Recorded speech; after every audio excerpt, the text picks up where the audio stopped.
आहुति देकर रक्षा की। मैंने अपनी विरासत, जंतर मंतर, खजुराहो, हजारों मंदिर बावड़ियां इस राष्ट्र को समर्पित की। मैंने उन स्टेट आर्मी फोर्सेस जिनकी गरिमा को मेरे पूर्वजों ने अपने रक्त से बनाया था, इस देश को सौंपी। जैसलमेर से लेकर मोतिहारी तक और जम्मू से लेकर जबलपुर तक मेरे पुरखों ने अनेकानेक शहरों को बसाया। मैंने उन सभी को, हजारों एकड़ जमीनों को इस आशा के साथ इस देश को सौंपा था कि सर्वजन का भला होगा, साथ ही मेरे साथ भी न्याय होगा। मेरी विरासत, मेरा वर्तमान, मेरा भविष्य सुरक्षित होगा। सन 1947 के बाद मेरा शासक वर्ग से कोई प्रत्यक्ष संबंध नहीं रहा। शिक्षा, नीति निर्माण, शक्ति संरचना और मीडिया में मेरी नगण्य भागीदारी बची है। मेरा शून्य इंटरफेरेंस बचा है। मेरे जातीय कोटे से बने सांसद और विधायक मेरे हित को छोड़कर हर चीज की बात करते हैं। पर विडंबना देखिए, मेरे शक्तिहीन होने के बाद भी मुझ पर मीडिया, सिनेमा, अकादमिक और यहाँ तक कि राजनीतिक दलों के माध्यम से इस प्रकार हमला किया जाता है मानो इस देश का शासक वर्ग आज भी मैं ही हूँ। राष्ट्र की रक्षा के लिए शीश देने वाले मेरे महान पूर्वजों को वो लोग अपमानित करते हैं जिनके पुरखे अरब तुर्क आक्रमणों के समय या तो कहीं छुप जाया करते थे या उनके दरबारों में प्रशासनिक से लेकर वित्तीय तथा श्रम सेवाएं दिया करते थे। इस देश के सभी इंस्टीट्यूशंस में प्रभुत्व रखने वाला वो वर्ग भी मुझे ही शोषक प्रचारित करता है। द प्रिंट और शेखर गुप्ता मुझे घेरने के लिए हाथरस का इस्तेमाल कर मेरे पूरे समुदाय को निशाना बनाते हैं, क्योंकि आरोपी मेरे समुदाय से थे। लेकिन वे बांका, मधुबनी, सीवान, हरनाव, नागौर आदि घटनाओं को दबाते हैं, क्योंकि इसमें पीड़ित मेरे समुदाय से थे। द स्क्रॉल पर शहाणे, शर्मा, कोठियाल सभी नव शासक वर्ग के लोग मुझे हारा हुआ, बलात्कारी, लूजर, कायर कहते हैं, लेकिन मेरे पक्ष के लिए वहाँ कोई स्थान नहीं है। मेरे समाज की महिलाओं पर रोज अभद्र टिप्पणियां और घृणापूर्ण मजाक किया जाता है।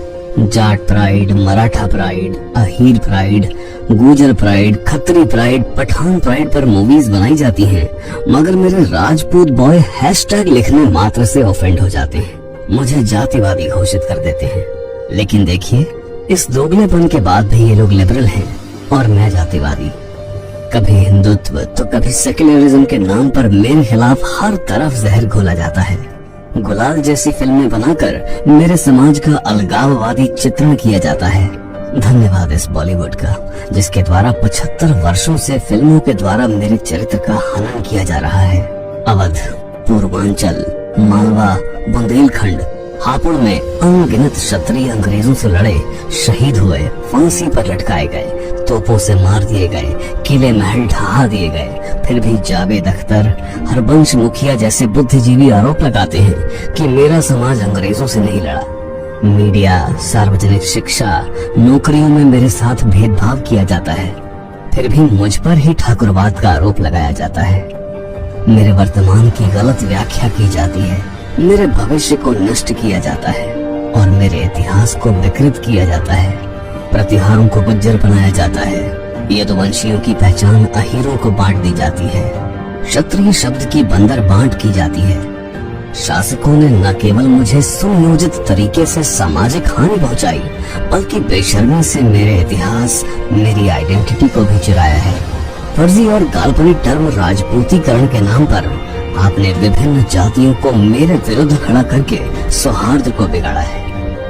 लेकिन ऐसा नहीं है कि मैं सक्षम नहीं हूँ या अपंग हूँ। उत्तर व मध्य भारत के विभिन्न राज्यों में अच्छी खासी आबादी, विभिन्न क्षेत्रों में व्यक्तिगत उपलब्धियां होने के बावजूद भी यदि मैं इस अत्याचार को झेल रहा हूँ, तो उसका कारण है मेरी सहनशीलता। मैं आज भी स्वयं का नुकसान करके, अपने आप को खपा के इस राष्ट्र और धर्म की रक्षा को निज हित से ऊंचा मान रहा हूँ। मैं आज भी हर मौके पर अपने हितों का बलिदान दे रहा हूँ, जहाँ मुझे ये भ्रम है कि ये कार्य राष्ट्र धर्म या मानव हित का है। पर एक दिन मेरा ये भ्रम टूटेगा, तब मैं समझूंगा कि जिसे मैं त्याग, परोपकार, बलिदान समझ रहा हूँ, वो सब एक छलावा है। एक दिन मैं समझूंगा कि कैसे इन 75 सालों में मैं पंचिंग बैग बन गया हूँ। एक दिन मैं समझूंगा कि कैसे इस देश में